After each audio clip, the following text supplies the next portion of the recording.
কালীগঞ্জের পলাশী পাঁচখেলা বাস স্ট্যান্ডে প্রতিবাদ সভা। বিতর্কিত ওয়াকফ বিলের বিরুদ্ধে বিজেপি অপশাসনের প্রতিবাদে ফেটে পড়ল দেশের জনতা।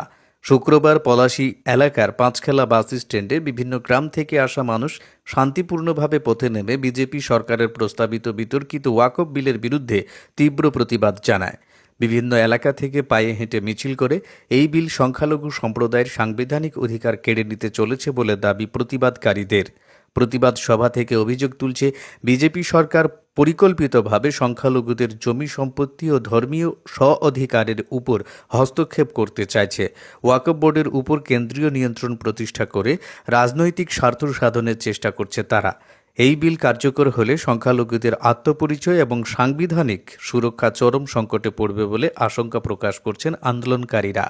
যদিও এই মিছিলকে ঘিরে প্রশাসন অতিরিক্ত নিরাপত্তা মোতায়েন করেছিল, গোটা কর্মসূচি সম্পূর্ণভাবে শান্তিপূর্ণভাবে ছিল, কিন্তু প্রতিবাদীদের কণ্ঠে ছিল একটাই হুঁশিয়ারি: এই অবিচারের বিরুদ্ধে আন্দোলন চলবে।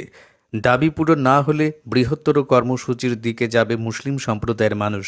এ বিষয়ে লেখক মানিক ফকির কি বলছেন শোনাবো।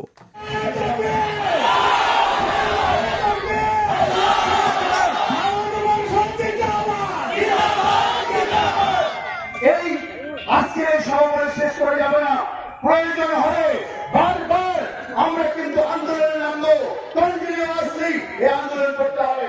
কারণ আমরা দেখেছি ভারতবর্ষের আইনে যদি যাদের জন্য আইন করা হচ্ছে তাদের যদি মনোপত না হয়, তাদের কল্যাণে যদি আইন না হয়, সে আইন বাতিল হতে বাধ্য। ওয়াকফ আইনে এখন যা অবস্থা, তাতে আইনগুলো একটু বুঝে নিন, গ্রামের মানুষগুলো হাতে হাত মেলান, বিভিন্ন ধর্মবর্ণের মানুষ বুঝিয়ে দিন।